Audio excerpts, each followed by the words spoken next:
Hello दोस्तों, welcome to my class. दोस्तों, जैसे जैसे आपके एग्जाम के दिन नज़दीक आ रहे हैं वैसे वैसे हमारी तैयारी भी बढ़ रही है और आपकी भी बहुत ज़्यादा बढ़नी चाहिए। तो देखिए, यहाँ पे हम आप चीज़ों को थोड़ा शॉर्ट तरीके से रिवाइज करने की कोशिश करेंगे।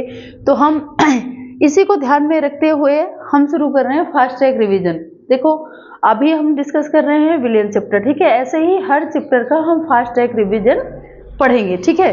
तो फास्ट ट्रैक रिवीजन में देखो, सबसे पहले आज हमने टॉपिक लिया है विलयन के प्रकार।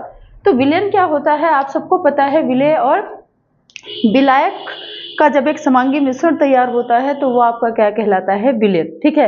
अब विलयन के प्रकार क्या है, कितने प्रकार का विलयन होता है। तो विलयन का जो प्रकार है वो दो आधारों पर विभाजित किया गया है। एक तो जो विलयन बना है ना, उसमें मान लो कोई हम मिक्सर लेते हैं, जैसे चीनी और पानी का हमने ले लिया, ठीक है। तो उसमें कितनी मात्रा चीनी की है, कितनी पानी की है, उसके आधार पर, उनकी मात्रा के आधार पर इनको डिवाइड किया गया। तो देखो, पहला इसमें है तनु और सांद्र विलयन, दूसरा है संतृप्त और असंतृप्त विलयन, और तीसरा है अति संतृप्त विलयन। अब तनु विलयन क्या है, या इसी को हम क्या बोलते हैं, डाइल्यूट सॉल्यूशन। तो तनु विलयन मतलब ऐसा विलयन जिसमें विलेय पदार्थ की मात्रा कैसी हो, कम हो, विलेय की सांद्रता कैसी हो, कम हो, वो क्या कहलाता है, तनु विलयन, ठीक है। और सांद्र जिसमें विलेय पदार्थ की मात्रा ज्यादा हो या विलेय पदार्थ की सांद्रता कैसी हो, ज्यादा हो, वो आपका क्या कहलाता है, सांद्र विलयन, ठीक है। तो तनु विलयन, जैसे हम शिकंजी बना रहे हैं, चीनी और पानी को हमने मिक्स किया, तो अगर वो कम मीठा है, मतलब विलेय पदार्थ की मात्रा कम है, तो वो कैसा विलयन हो गया, तनु। और अगर चीनी की मात्रा ज्यादा हो गई, शिकंजी आपकी ज्यादा मीठी है, तो वो कैसा विलयन हो गया, सांद्र। अब दूसरा है संतृप्त और असंतृप्त विलयन।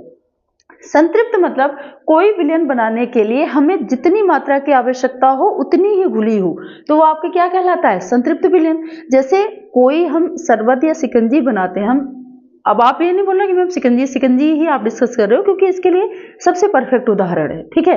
तो यहाँ पे देखो, जब अगर हम उस शरबत या शिकंजी बनाते हैं, तो एक अच्छा शिकंजी बनाने के लिए उसमें चीनी और पानी का रेशियो अच्छा होना चाहिए, बराबर होना, मतलब बराबर नहीं है, चीनी और पानी बराबर कर देंगे तो वो तो आपका सिरा बन जाएगा, ठीक है। तो यहाँ पे मतलब ये है कि जितना मीठा और जितनी पानी की जरूरत है हम उतना ही मिलाएं, तो इस तरह जो तैयार विलयन होगा वो संतृप्त होगा। मतलब आवश्यकता के अनुसार पदार्थ मिलाने पर जो विलयन तैयार होगा वो संतृप्त होगा।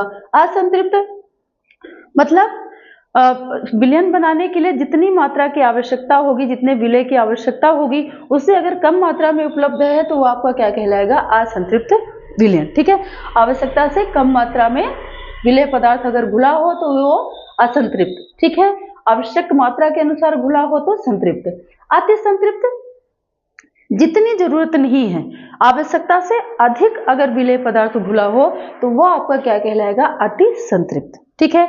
ध्यान रखना, संतृप्त मतलब आवश्यक मात्रा के अनुसार विलय घुला हो, असंतृप्त आवश्यक मात्रा से कम घुला हो, अति संतृप्त मतलब आवश्यक मात्रा से ज्यादा विलय पदार्थ घुला हो किसी विलयन को तैयार करने में, तो आपका क्या कहलाएगा, अति संतृप्त। अब हम आते हैं विलायकों के भौतिक प्रवस्था के आधार पर। देखो, पहला है गैसीय विलयन। तो विलायक की बात कर रहा है, तो आपको पता है विलायक या सॉल्वेंट मतलब जो किसी भी विलय को घोलने का काम करता है। तो यहाँ पे गैसीय विलयन मतलब जब विलायक की जो अवस्था है वो कैसी हो, गैसीय हो, वो आपका क्या कहलाएगा, गैसीय विलयन। द्रव विलयन, अगर विलायक की अवस्था कैसी हो, द्रव रूप में, और जो आपका विलय हो ठोस, द्रव और गैस हो। यहाँ पे भी ध्यान रखना, गैसीय विलयन में विलायक की प्रवस्था गैसीय हो और विलय ठोस, द्रव या गैस के रूप में हो। द्रव विलयन में विलायक की प्रवस्था कैसी हो, द्रव के रूप में या लिक्विड के रूप में, और जो विलय है वो ठोस, द्रव या गैस के रूप में हो। फिर ठोस विलयन, ठोस विलयन में थोड़ा सा आपको ध्यान रखना है, ठोस विलयन में ठोस, द्रव या गैस के अणु या परमाणु जब दूसरे ठोस या द्रव के अणु या परमाणु पर बिखरी हुई, अनियमित रूप से बिखरी हुई अवस्था में पाए जाएंगे, तो इस प्रकार का विलयन आपका क्या कहलाएगा, ठोस विलयन, ठीक है। तो ये हो गए विलयनों के प्रकार, दो आधारों पर इनको डिवाइड किया गया है। तो मैंने इसको डिटेल में आपको समझा दिया है। बिल्कुल आपको शॉर्ट तरीके से रिवाइज करना है हर एक टॉपिक को, ठीक है, क्योंकि अब हमारे पास इतना टाइम नहीं रह गया है कि हम चीज़ों को बहुत डीपली और बहुत डिटेल में लेके चले। हमें वो चीज़ें अब पकड़नी हैं जो हमारे एग्जाम में आने की संभावना है। तो देखो, जो फास्ट ट्रैक रिवीजन है, हम उन्हीं चीज़ों का रिवीजन करेंगे जो आपके एग्जाम के पॉइंट ऑफ व्यू से ज़्यादा इम्पोर्टेंट है। ठीक है।